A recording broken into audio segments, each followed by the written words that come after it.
Assalamualaikum, hai saya Syuk. So seperti biasa santai chill akan membawakan anda pengalaman kisah misteri.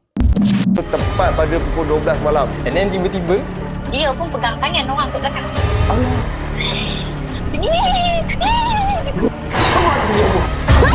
kau tahu tak, aku nampak apa? Kau nak mati ke? Dia menari tu, dia terpancing-pancing kaki dia kan.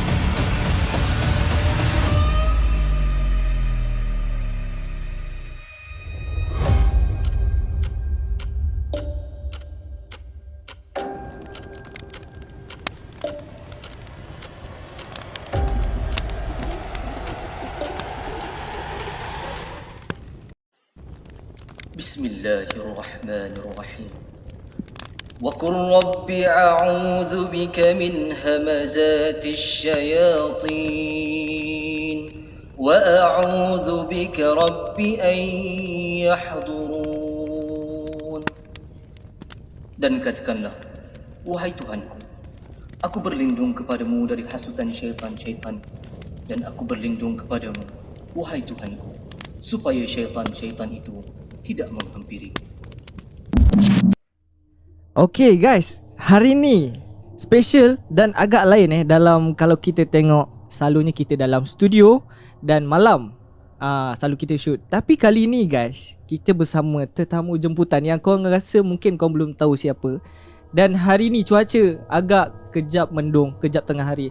So aku tak naklah ada nanti komen yang buat malam lah bang, tengah hari tak seram lah kan. Kau janganlah tengok pemandangan yang cuaca macam ni kan. Kau bayangkan, kau dengar.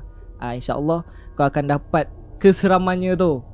Sebelum kita nak kenalkan kita bersama siapa, sebelum tu jangan lupa juga like, share dan subscribe. Yang mana dah subscribe, thank you so much. Dan mana yang nak menjadi member Santai Chill hanya RM5 sebulan guys. Okay, pergi kat butang join, tekan dan hanya RM5.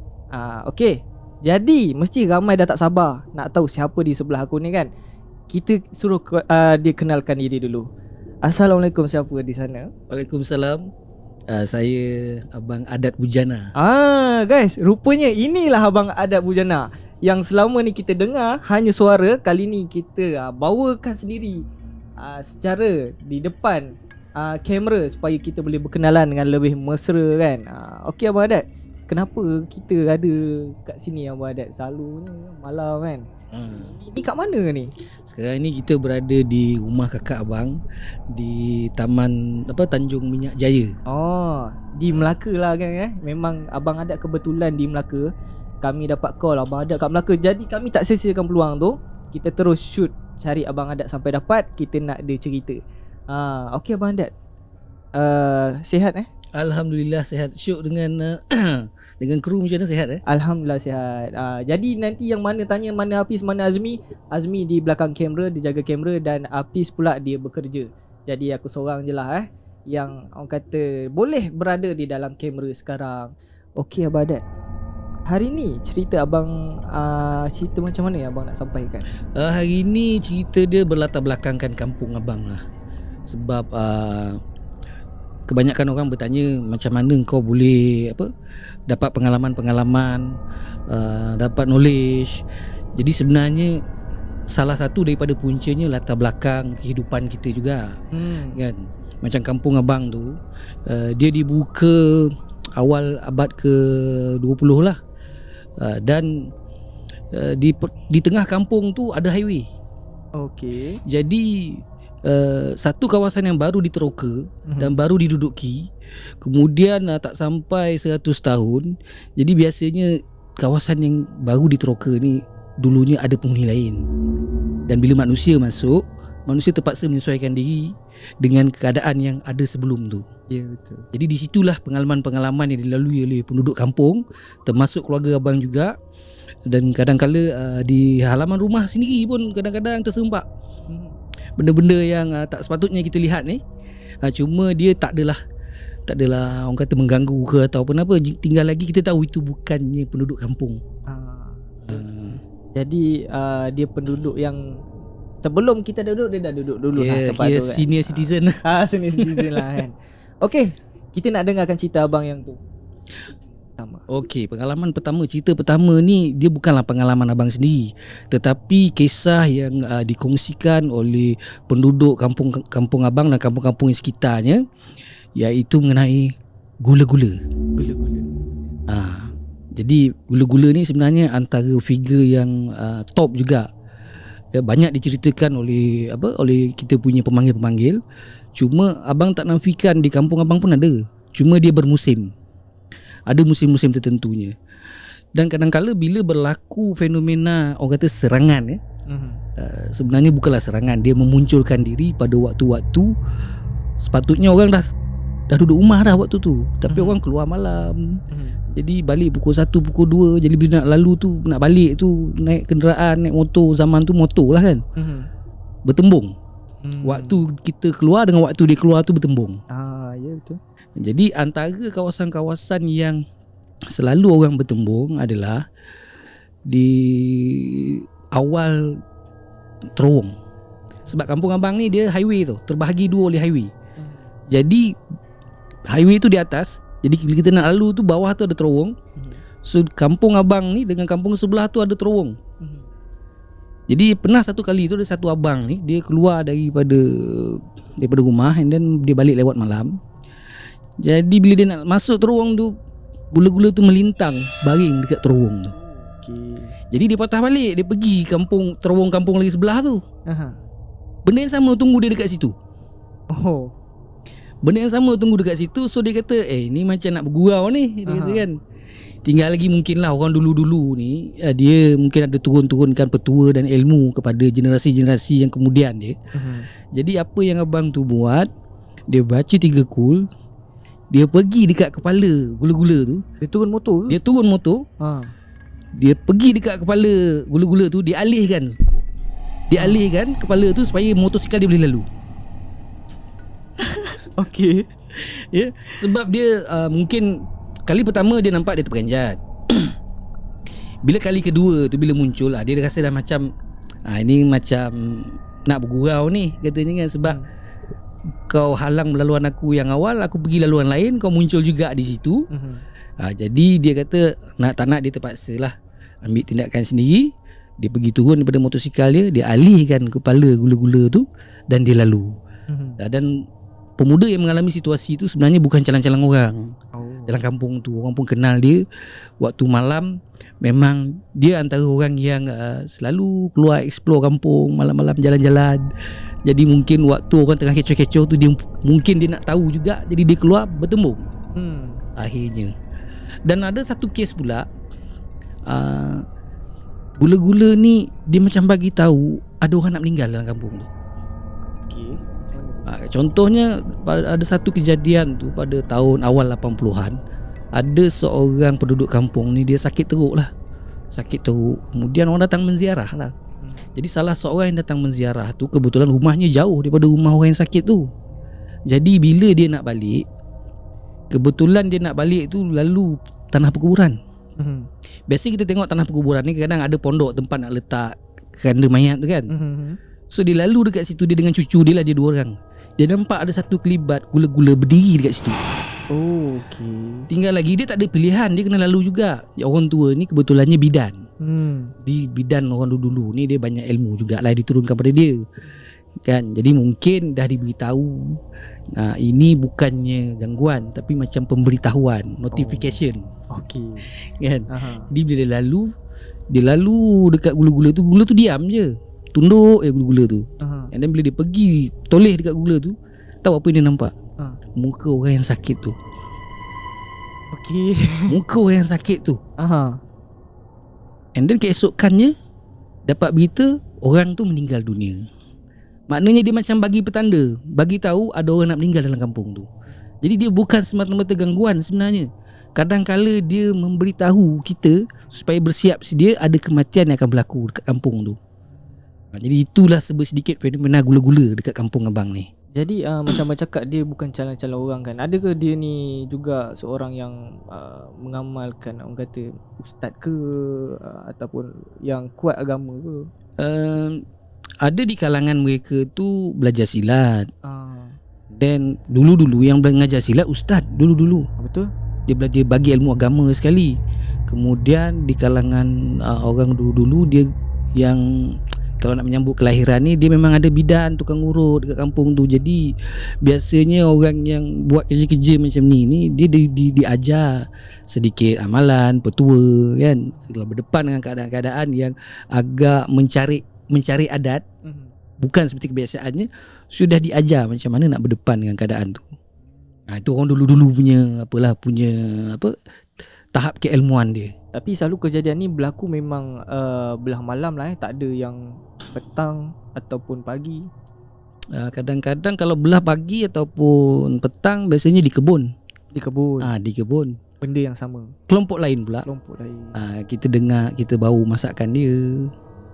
Kan? Macam cerita abang yang pertama dulu tu kan, yang abang share bau gulai tu kan. Itu pengalaman abang dengan mak abang. Pergi kebun, petik-petik pucuk ubi, pucuk perai. Dan orang sebelah sana masak. Okey. Baru teringat cerita Abang Farhan yang masa di kampungnya tu dia lepak dengan kawan dia kata malam tu dia terbau orang masak kari. Masak kari. Jadi pada saya masa tu macam agak kelakar lah. Ya. Mungkin agak tidak logik ataupun biasalah orang masak. Tapi kalau benda ni adalah bukan kebetulan, macam Abang Adat pun ada pengalaman tu kan, dan kat situ tak ada orang masak kan sepatutnya. Situ tak ada orang, kebun. Kebun semata-mata, kebun penduduk kampung. Jadi tak logik lah kalau ada orang masak di situ. Orang masak dekat rumah masing-masing kan. Jadi kita dah tahu dah sebenarnya favourite dong punya masakan ni kari, gulai.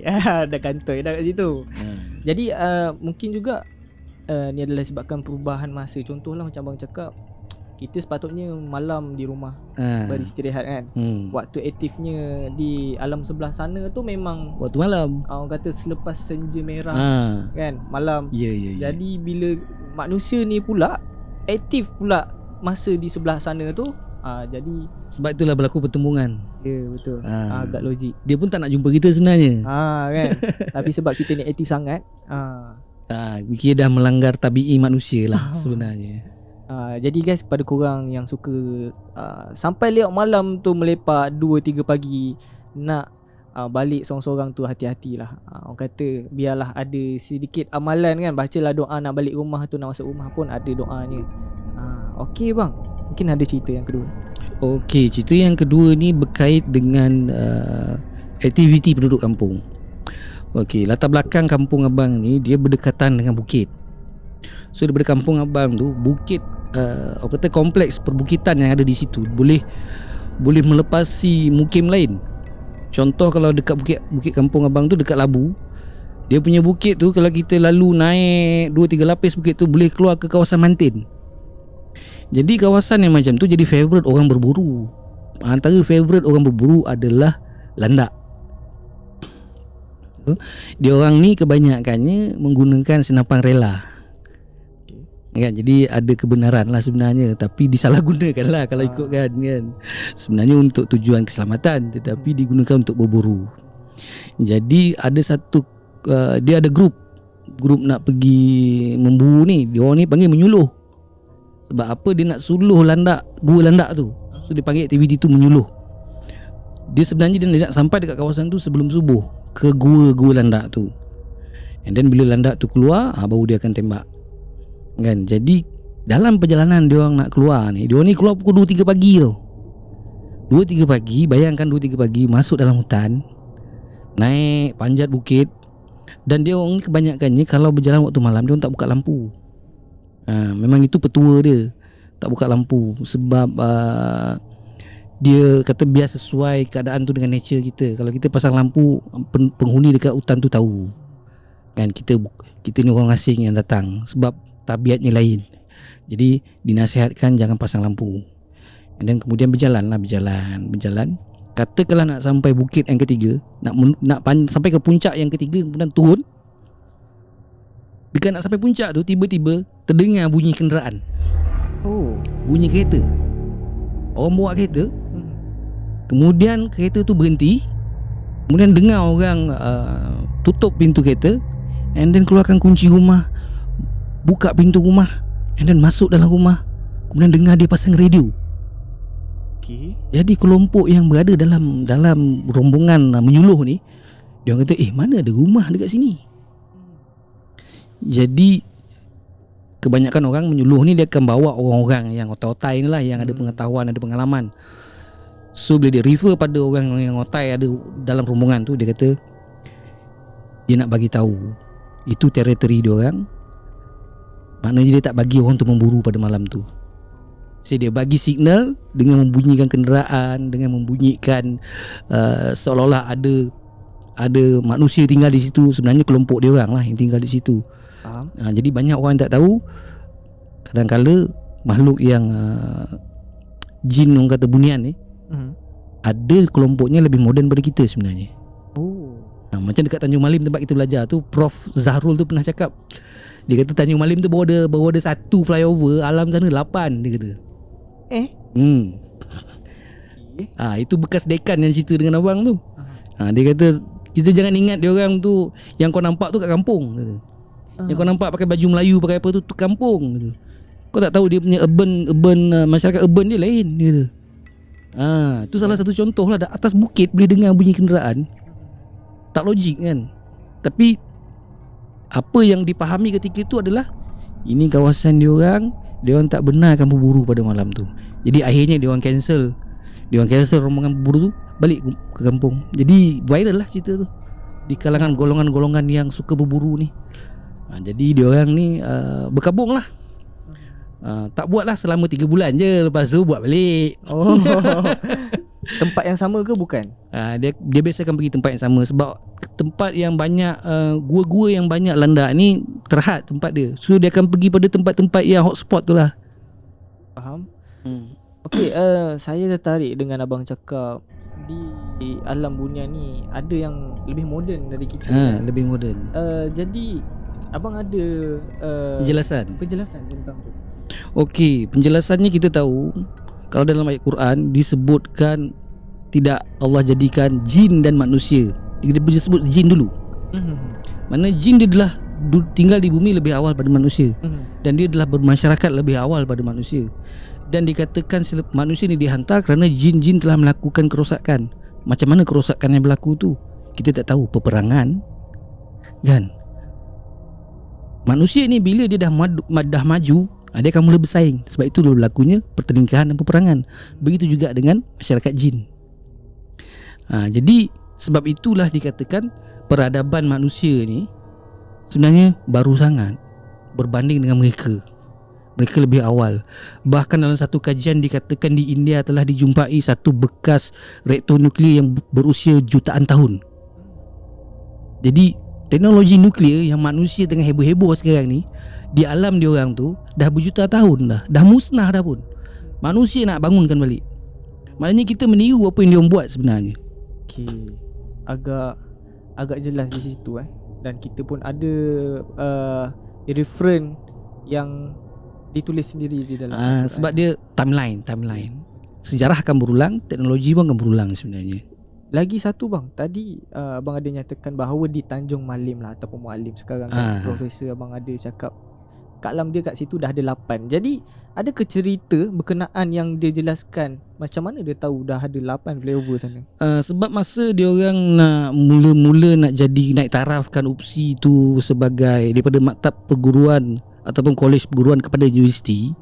So dia banyak buat pembangunan di situ. Dan pembangunan di situ sebenarnya telah mengusik kawasan-kawasan yang dah ada penghuninya sebelum tu. Jadi ada banyak gangguan. Jadi antara orang-orang yang boleh berhubung dengan kelompok sana tu diminta oleh pihak universiti untuk berurusan.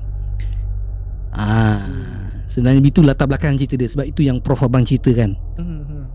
Dia kata pernah dibuat satu perjumpaan berunding dengan, tapi ada ustaz yang bawa lah, yang guide lah. Sebab kita orang awam ni tak tahu tata cara pantang larang ni macam mana. Je kena orang yang tahu, orang yang lama duduk situ, yang boleh berhubung dengan penduduk sana. So pihak universiti menggunakan hikmat orang-orang yang so called dikatakan boleh berhubung dengan dimensi yang sebelah sana tu, dan buatlah perundingan. Di situlah masa perundingan tu lah diperlihatkan dia orang punya perkampungan, dia orang punya kawasan bandar. Itu yang jumpa flyover sampai 8 tu. menarik hari ni geng, sebab kita dapat sesuatu perkara yang kita tak jangka, di mana saya sendiri bang juga penuntut di Universiti Sultan Idris kat sana. Jadi benda ni agak mind blowing lah. Jadi kepada korang yang stay dekat opsi sana, mungkin ini adalah satu maklumat yang mengujakan juga. Tapi dalam masa yang sama korang kena jangan seronok sangat kan. Sebabnya kita tak tahu kita dengan siapa, kita kat mana. Saya rasa makin lama abang cerita makin intens tau saya rasa. Jadi saya rasa tak sabar nak dengarkan cerita yang ketiga. Okey, cerita yang ketiga ni pun abang nak cerita tentang kampung abang juga. Sebabnya terlalu banyak cerita yang dipendam. Dan sebelum-sebelum ni abang banyak cerita pengalaman-pengalaman abang, tapi abang tak ceritakan latar belakang macam mana abang dapat pengalaman tu kan. Jadi abang nak share antara hotspot yang berada dekat kampung abang lah. Okey, antara hotspot yang sebenarnya selalu keluar surat khabar kemalangan ke apa ke, highway. Kan macam abang kata, kampung abang ni dibahagi dua oleh lebuh raya kan. Jadi pada tahun 80-an, awal-awal 80-an tu kira baru 5-6 tahun highway tu dibuka. Jadi tak ada pagar, tak ada sistem pagar macam Plus buat tu. Tak ada, masih ada orang berniaga kiri kanan, jual buah. Kalau musim buah jual durian, jual tebu tepi jalan, sebab tak ada pagar. Dan bas ekspres waktu tu boleh turunkan penumpang di kampung abang tu. Ada orang tumpang bas ekspres turun. Jadi ada kalanya dia orang ni bas ekspres turunkan passenger pada waktu malam. Okey. Jadi tempat berhentinya tu biasanya dia tak berhenti dekat rumah-rumah yang berdekatan dengan tepi highway, ujung-ujung sikit. Kan abang kata dekat kampung abang ada satu kawasan hutan kan, yang dikatakan Nek Upuh tu kan. Kebetulan bas tu berhenti kat situ, sebab situ nampak lapang sikit. Jadi adalah 2-3 orang passenger yang pernah naik bas pukul 2 pagi, 3 pagi tumpang bas ekspres ni, turun, mendapati bila dia turun dekat kawasan tu ada kelibat-kelibat yang tak sepatutnya kita lihat pada waktu tu kan. Antaranya pernah satu kali tu seorang pakcik ni dia kerja sebagai custom yang abang cerita sebelum ni. Dia pun pernah mengalami. Dia operasi, biasa operasi waktu malam kan, and then lepas tu buat postmortem, buat apa semua, and then kebetulan bila dia operasi ni dia tak bawa kereta lah, sebab dia tak limatkan waktunya, dia tak tahu bila. And then bila habis selesai pukul 2 pagi, pukul 3 pagi, and then bila balik kan dia pergilah dekat stesen bas tu. Dia kata dia katalah dengan driver tu nak tumpang, turun dekat sini. Dia kata okey benar kan. Jadi kebetulan pada waktu tu passenger tak ramai. Jadi dia kebetulan waktu dia tekan loceng nak berhenti, dia ingat dia seorang yang turun. Rupanya ada seorang passenger perempuan turun sekali, turun di lokasi yang sama, and then dia ni nak menghala ke kampung. Yang perempuan tu, tapi perempuan tu kita tak agak dia macam orang lain, sebab dia ni pakai macam biasa, pakai baju kurung, pakai beg, cuma rambutnya panjang. Dia menghala ke hutan tu. Dia terus menghala ke kawasan hutan tu. Jadi pakcik ni, patutlah aku tak pernah nampak dia ni. Dia kata kan, rupanya ada benda menumpang selain pada dia. Maknanya di alam sana tu kita tak tahulah apa dia buat. Dia bekerja ke, ada office ke, apa ke dekat situ, kita tak tahu. Ya juga. Okey. Kemudian kawasan tempat abang tu banyak berlaku kemalangan. Kemalangan yang pernah dengar sekali tu tak, yang dekat metro keluar yang suami isteri accident, yang suami isteri polis tu, kereta terbakar tu dengan anaknya terbakar. Itu berlaku dekat kampung abang sebenarnya. Biasanya tempat-tempat yang keras ni kadang-kadang dia melintas, benda-benda macam ni melintas. Itu yang menyebabkan orang ingatkan, pengguna jalan raya ingatkan itu orang ataupun ternakan, so dia mengelak. Itu yang berlaku kemalangan. Sebenarnya kebanyakan yang pernah mengalami, dia kata nampak kelibat. Nampak kelibat di situ. Dan dekat terowong tu sebenarnya bawah pada highway, pernah diceritakan pada orang ada akak cantik berdiri dekat atas terowong tu. Dia bila dah berlaku kemalangan ni, tumpah darah ni, sudah jadi macam majlis jamuan dia orang lah. Okay, faham. Bila berlaku kemalangan, ada kecederaan, pendarahan berlaku, so benda-benda ni ambil kesempatan dan menghuni kawasan tu. Dia tertarik dengan darah manusia. Pada dia dah macam manalah sedapnya tu, kita tak tahu. Jadi akhirnya kawasan tu jadi tumpuan. Cuma bila dah ada sistem pagar ni, bas-bas dah tak berhenti, jadi cerita tu hilang begitu sajalah. Akhirnya cuma abang nasihatkan kepada pengguna jalan raya, kalau lalu dekat kawasan Kampung Abang tu, kalau nampak ada kelibat ke, buat tak tahu je. Kalau Buat tak tahu je. Kalau boleh jangan elak lah. Jangan elak, langgar je. Sebab dia transparent. Tak lah, in case takut juga sebab benda ni menyerupai manusia Yeah. kadang-kadang kan. Tapi kalau dah memang dia cari pasal untuk lintas time kita tengah lalu, rasanya kalau kita elak lebih bahaya. Lebih bahaya sebab kita akan efek pengguna jalan raya yang lain. Ya betul. Jadi lepas ni kita nak jalan pun hati-hati lah kan. Risau dah jadi dengar ni. Dah lah kita orang ni memang lalu kat situ pun kan, kalau nak ke Kuala Lumpur sana. Okay. Jadi ada ke orang Kampung Abang yang menceritakan balik cerita ni, ada mangsa ceritakan yang dia nampak orang melintas? Sebab bila waktu kemalangan ni, orang kampung akan datang kat situ tolong kan. Jadi antara mangsa-mangsa yang terselamat tu, mana yang baru recover daripada trauma tu, dia akan ceritakan. Dia kata nampak ni tadi bang, nampak ni tadi, dia kata. Kita ingatkan orang. So penduduk kampung cakap, inilah dia, katanya. Selalunya kemalangan tu waktu malam ke? Waktu malam paling banyak berlaku. Waktu siang pun ada. Waktu siang pun ada, waktu malam pun ada. Kan. Dia kemalangan ni dia tak kira waktu. Kadang-kadang waktu tengah hari pun benda tu aktif juga.